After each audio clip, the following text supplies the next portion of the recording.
What's up everybody, it's Kairos. Thanks for tuning in. Today we are doing another Jungle Concepts video showing 3 ways that you can start using Herald to snowball your games harder. Also, stick around to the end, I got 2 extra bonus tips for you. And if you've seen my other videos, you know I have a goal of hitting 100 subs by the end of May, and it's looking really likely, so thank you for all of your support.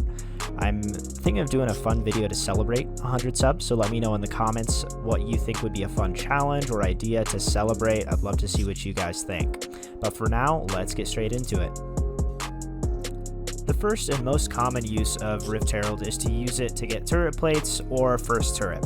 The time that is best to do this is when you have a numbers advantage on one side of the map. So if their jungler or mid laner are roaming and ganking the side that you are opposite of, that might be a good time to drop it. Also, if their jungler shows on a ward or after you win a team fight or kill a laner, it's especially good. The way that you execute on this is you push all the way into turret and get it as close to 2 plates as you can before you drop Shelly. The reason you do this is because every plate that you take off, it will gain a bulwark stat, armor and magic resistances will increase. And so you want to use the true damage of Rift Herald to negate those resistances and make sure that you're using it on the toughest plates to crack. Here's an example. We'll look at the turret plates as right now they had the resistances at 15, now they go up to 95, and now 265 since it has multiple bulwark stats. And so the Rift Herald strips off two turret plates no matter what, and it's really just invincible at this point. And then the enemy is forced to back off, and we get the free turret, and then head out and take the gold taunt to the rest of the map. Another way to use Rift Herald is to take what would be a turret dive and turn it into just a straight 2v1. So this turret is at 2k health, and the Rift Herald will one-shot it. And so by coming back here, you cut off the escape of the top laner, and you're able to just make him fight you. The Rift Herald will one-shot this, and then it's a free 2v1, and you're most likely going to get the Rift Herald charge on the inner turret as well. And this is all also set up by the fact that their jungler just showed on the bot side. And so you get quite a bit off of this play.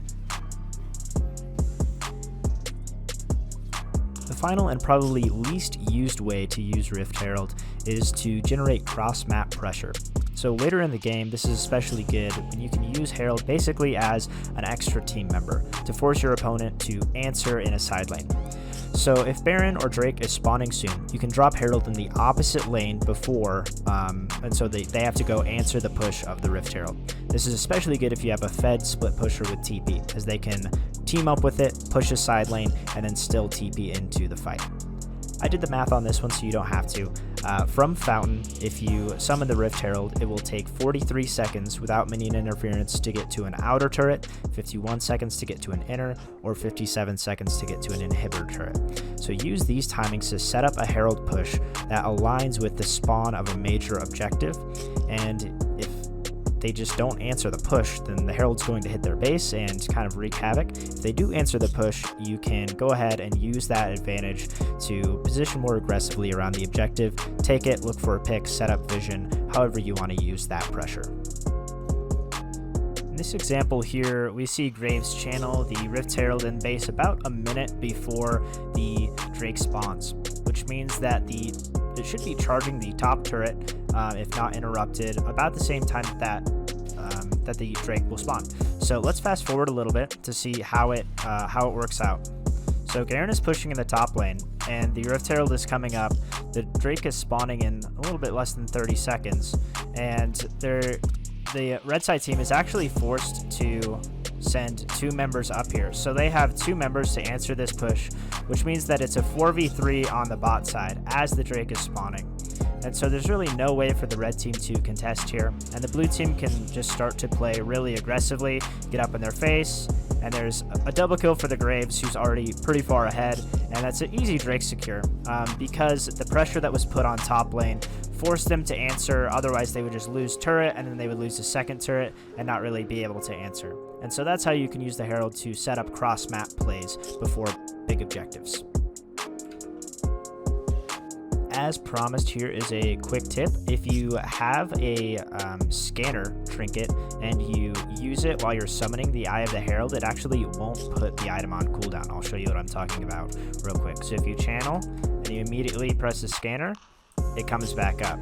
And so just be spamming that as you're summoning the Rift Herald, and you can get some free vision here. And you really, it doesn't cost you anything.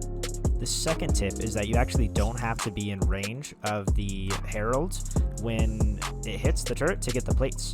And so as you spawn it, you'll get the bonus gold no matter where you are if you are the person who summoned it. So I'm pretty far away, but right there I got the 320 gold standing all the way back here. So if you do summon it, you can go on the rest of the map, and if you have somewhere else to be, go somewhere else and just be as efficient as possible, because you're going to get that gold no matter what. That's going to wrap it up for my strategies of using Rift Herald to snowball your leads.